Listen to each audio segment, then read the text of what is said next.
Maxime Gourdin, on est là à la clôture du marché des vins, puis le 96e, sur votre stand du domaine de Rosiers. Vous êtes un jeune viticulteur. Comment vous avez vécu ce salon qui n'est pas le premier pour vous, parce que vous êtes revenu à l'exploitation depuis plus de 10 ans? C'est ça, on a repris l'exploitation familiale depuis 2013 et du coup un très bon salon. On a eu une belle fréquentation et des gens super intéressés par les vins, par les millésimes 2022. Donc bilan très positif. On sent que la côte rôtie a une certaine notoriété? La côte rôtie a toujours une excellente notoriété. On continue de voir que les gens sont très intéressés par ce qu'on fait et par les nouvelles cuvées et les nouveaux millésimes.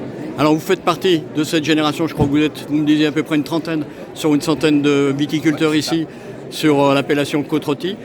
Qu'est-ce que la jeune génération dont vous faites partie apporte justement à ce qui se faisait avant, quoi? Ce qu'on apporte, c'est qu'on garde déjà ce qui est en place. C'est-à-dire, par exemple tout ce qui fonctionne bien.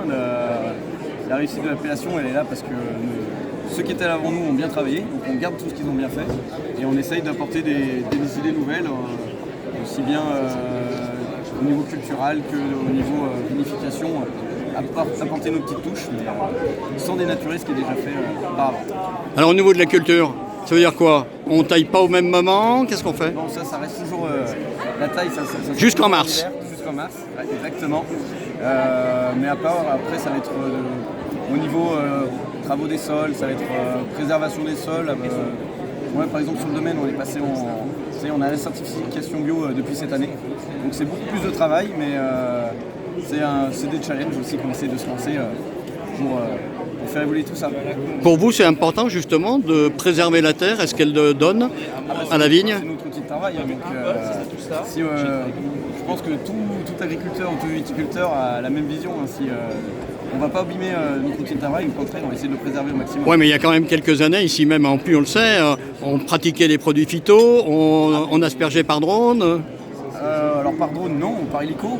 Par hélico, oui. Nous, on espère que le drone va revenir, mais après, il faut remettre dans son contexte. Moi, je comprends aussi à l'époque, vous passiez d'une agriculture où c'était tout manuel et vous vous creviez au boulot et on vous promet qu'avec un produit, vous allez faire la même chose avec moins de travail et qu'il n'y avait pas de risque. Maintenant, on sait ce que ça implique. C'est pour ça qu'on essaie de faire changer les pratiques. Mais je comprends tout à fait ce qui a pu arriver dans les années 80-90. Ultime question. Est-ce que les jeunes comme vous sont écoutés par les plus anciens?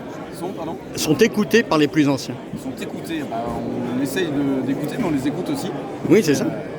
On écoute la vision. On est heureux de savoir ce qu'ils ont déjà vécu et des fois les solutions qu'ils ont trouvées à des problèmes qu'ils ont peu heureux de rencontrer de nouveau. Donc, mais après, on essaye d'apporter aussi notre vision sur certains sujets, de nouvelles problématiques, des nouveaux sujets.